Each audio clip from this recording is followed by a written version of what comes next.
경기도 고양 일산의 이기헌입니다. 예, 질의 들어가기 전에 이 소중한 시간 많이 지금 정해가 됐고요. 저는 김현지 비서관을 저는 잘 모릅니다만 계속 아까 서지현 의원님 또 얘기하셨는데 본인 질의 7분 중에 5분을 지시쇼, 대기쇼, 거부쇼 이렇게 하셨는데 저는 국민의힘 의원님들께 이제 그만하고 이제 대통령 비서실장 감사했으면 좋겠습니다. 이제 껌딱지 쇼를 이제 끝내고요. 그냥 계속해서 국정감사에 임해 주셨으면 좋겠습니다. 자, 실장님 제가 몇 가지 질문 드리겠습니다. 네. 이번 주 일주일에 굉장히 많은 새로운 사실들이 좀 나왔는데요. 국정원을 상대로 한 그리고 정보기관을 상대로 한 국정정보위 감사가 있었습니다. 그중에 쌍방울 대북송금사 관련된 여러 가지 새로운 사실들이 나왔기 때문에 몇 가지 사실 확인을 좀 하고자 합니다. 4일날 있었던 국정감사에서 김성태가 이재명 당시 경기지사에게 방북 비용으로 70만 달러를 북한 이호남에게 전달했다는 주장이 사실이 아닐 가능성에 대해 제기됐습니다. 이 대북송금 관련돼서 김성태가 줬다는 70만 달러는 2019년 필리핀 마닐라에서 열린 제2회 아태평화 국제대회에서 리호남에게 전달을 했다고 주장하고 있습니다. 김성태 주장이죠. 하지만 리호남은 그 공식적으로 필리핀 입국 기록이 없습니다. 그리고 위조 여권을 쓴 전력이 없었습니다. 또 주요 활동 무대가 중국 훈춘이었다는 점, 당시 필리핀이나 중국이나 필리핀이 아닌 중국이나 베트남에 있었을 가능성이 높다는 가능성이 제기되었습니다.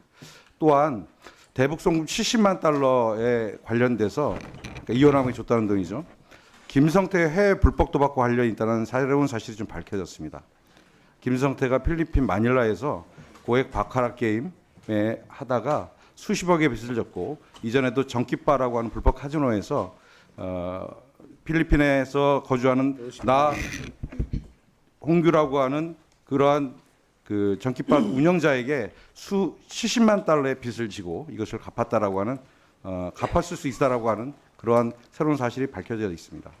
또 김성태가 황해도 스마트팜 사업을 목적으로 해서 제공했다는 500만 달러에 대해서도 국정원이 이 새로운 500만 불이면 굉장히 대규모의 스마트팜을 지을 수 있는데 전혀 저지지 않았다라고 하는 사실이 밝혀졌습니다. 또 북한이 줬다는 돈이 어디로 갔는지 불분명하며 사실은 김성태 도박과 관련돼 있다라고 하는 점이 굉장히 큰 시사점을 준다고 생각합니다.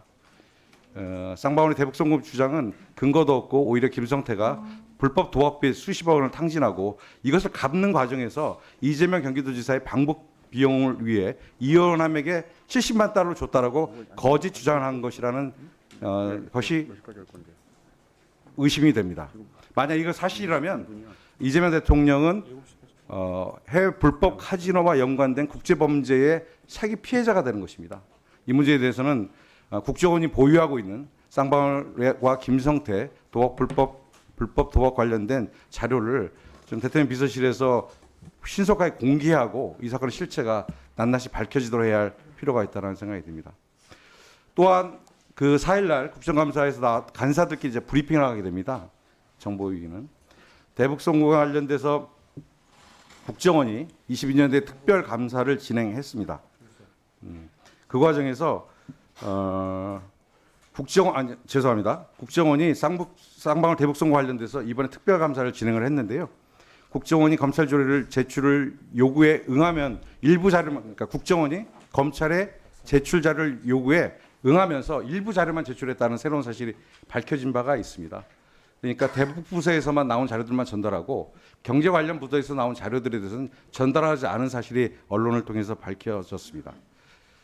저는 쌍방울 측이 북한의 노동자를 고용한 정황이 있고 또 김성태 안부수가 대북 사업을 빌미로 해서 주가 조작을 시사했다라고 하는 첩보가 검찰에 제출되지 않은 지점이 있습니다. 이 부분에 대해서는 분명히 정보기관이 가지고 있는 자료가 언론을 통해서 이제 공개됐기 때문에 이 부분에 대해서는 추가 조사가 필요하다는 생각을 좀 합니다. 또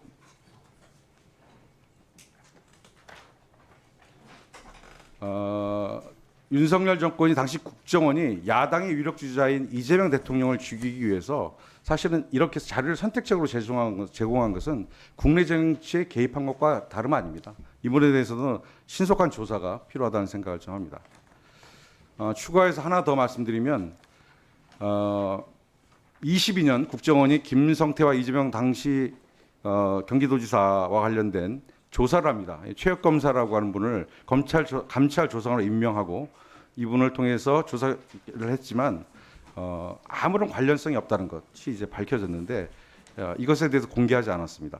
또한 쌍방울은 대북교류협력법 위반을 했는데도 통일부가 당시 아무런 조치를 취하지 않았습니다. 이 조사 결과가 나왔을 때 당시 공직기강 비서관이었던 이시원이 결론을 뒤집고 수사를 재개하라는 압력을 국정원에 다시 넣었다라고 하는 이러한 새로운 사실도 밝혀졌습니다. 공직기강 비서관은 이러한 사람이 아닙니다. 청와대 공직기강 비서관 계시지만 이 문제에 대해서는 직권남용의 혐의가 있다고 생각합니다. 이분에 대해서 조사가 필요하다는 생각이 듭니다.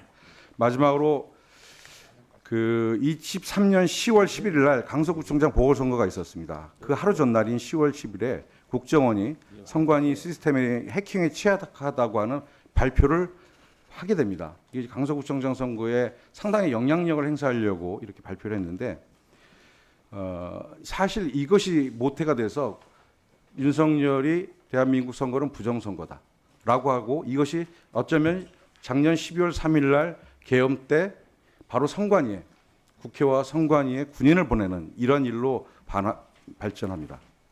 그런데 새로운 사실은 국정원이 선관위 보안 점검을 했던 23년 8월과 10월 사이에 김규현 국정원장 그리고 백종원 국정원 3차장이 모처에서 안가에서 당시 법무부 장관이었던 한동훈 그리고 이상한 행안부 장관과 3, 4차례 회동했다라는 제보가 있습니다.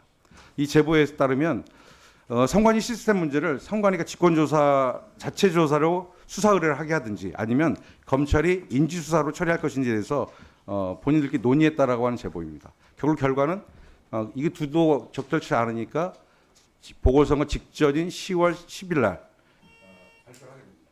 이 문제도 당연히 대통령 비서실에서는 새롭게 점검해야 될 내용이다 이렇게 생각합니다. 네, 의원님 주신 지적들에 대해서 대통령 비서실에서 할 수 있는 모든 조치와 자료를 찾아보겠습니다. 다만 국정원과 관련된 자료가 저희가 취득할 수 있는지의 문제도 좀 내부적으로 토론이나 법적 관계들을 확인하고 보고 드릴 수 있는 내용들을 보고 드리겠습니다. 제가 말씀드린 내용들은 국정원 감사 이후에 여야 간사들이 공개적으로 도입한 내용들입니다. 네. 일부 언론에 보도됐고 네. 일부 발췌 보도됐기 때문에 빠진 부분들이 있어서 제가 추가로 말씀드립니다. 네, 알겠습니다. 네,